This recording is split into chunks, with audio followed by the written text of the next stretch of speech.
नमस्कार बालदोस्तांनो, मी दीपाली पाटील. माझ्या E2A अर्थातच एज्युकेशन टू ऑल ह्या यूट्यूब चॅनलवर तुमचं सगळ्यांचं स्वागत करते. विद्यार्थी मित्रांनो, आपल्या इझी इंग्लिश ग्रामर टॉपिक्स अंतर्गत आपला 8वा टॉपिक आज घेऊन आलेली आहे टू बीची असलेली रूपे. टू बीची म्हणजेच वर्तमानकाळी क्रियापदं.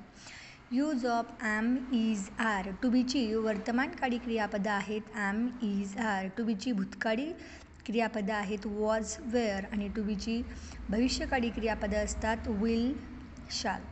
आज आपण बघत आहोत use of am, is, are. वर्तमान काळामध्ये असलेले ॲम, इज, आर ही केव्हा वापरली जातात ही क्रियापदं ते आपण आज बघणार आहोत. बघा, प्रथम पुरुषी एकवचनी करता असेल तेव्हा ॲम हे क्रियापद वापरतात. प्रथम पुरुषी एकवचनी करता म्हणजे फक्त आय. प्रथम पुरुषी एकवचनी करता आहे आय आणि प्रथम पुरुषी अनेक वचनी करता असतो वी. म्हणजे जर वाक्याच्या सुरुवातीला जर आय किंवा वी हे क्रियापदे घेतलेली ही जर कर्ते घेतलेले असतील तर आपल्याला काय वापरावं लागेल? आयच्या पुढे लागतो नेहमी ॲम. आयच्या पुढे इज किंवा आर अजिबात लागत नाही. I am a boy, I am a girl, I am happy, I am sad.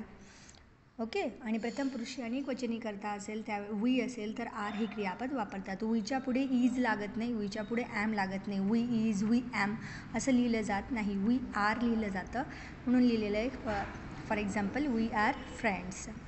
बघा, तदनंतर तृतीय पुरुषी एकवचनी करता म्हणजे ही, शी, इट असेल. तृतीय पुरुषी जर एकवचनी करता ही, शी, इट असेल तर इज हे क्रियापद वापरतात. For example he is a boy, she is happy, it is a tree. येथे लक्षापुढे ही, शी, इट असेल तर त्यांच्यापुढे वर्तमानकाळी क्रियापद इज वापरलं जातं. He am, she am, he are असं बोललं जात नाही. He is, she is, it is. Okay. पुढचं बघा, तृतीय पुरुषी अनेक वचनी करता मग त्याच्यामध्ये दे येतो. तो जर असेल आणि द्वितीय पुरुषी एकवचनी करता यू, तृतीय पुरुषी अनेक वचनी करता यू हे दोन अर्थाने वापरलं जातात. सिंग्युलर आपण आपल्या मित्राला बोललं की तू माझा मित्र आहेस, यू आर माय फ्रेंड्स. आलं लक्षामध्ये? तुम्ही माझे मित्र आहात, you are my friends. You हे इंग्लिशमधलं एक असं करता आहे तृतीय पुरुषी द्वितीय पुरुषी अनेकवचनी करता एकवचनी करता की तो दोघं अर्थांनी वापरला जातो. एकतर एकवचनीमध्ये वापरा किंवा अनेकवचनीमध्ये वापरा. यू वापरला जातो. मग वाक्याला बघून ते पुढील जे संबंध असतात ते वेगळे येतात. बघा, द्वितीय पुरुषी एकवचनी करता यू, तृतीय पुरुषी अनेकवचनी करताना यू असेल तर आर हे क्रियापद वापरतात. For example you are my brother, तू माझा भाऊ आहेस.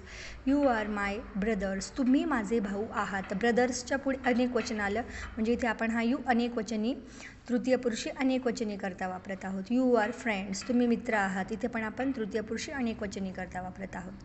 आणि अजून तृतीय पुरुषी अनेकवचनी कर्त्यामध्ये दे येतो. जर दे आलेला असेल तर देच्या पुढे सुद्धा आर वापरला जातो. दे आर सिबलिंग्ज, ते भावंडे आहेत. येते लक्षात? आणि या पुढल्या पानावर इथे इन शॉर्ट, सिंग्युलर, प्लुरल आणि वापरले जाणारे वर्ब्स दिलेले आहेत. हे असणार आहे आपलं टू बीचं वर्तमानकाळी क्रियापद. आयच्या पुढे ॲम, वीच्या पुढे आर, ही, शी, इट असेल तर इज, दे असेल तर आर, यू एकवचनी आर, यू अनेकवचनी आर. विद्यार्थी मित्रांनो, ही जी सोपे ग्रामरचे टॉपिक्स दिलेले आहेत त्यांचा जरूर अभ्यास करा आणि तुमचा आतापासूनच ग्रामरचा पाया पक्का करा. भेटूया उद्या पुढल्या व्हिडिओत.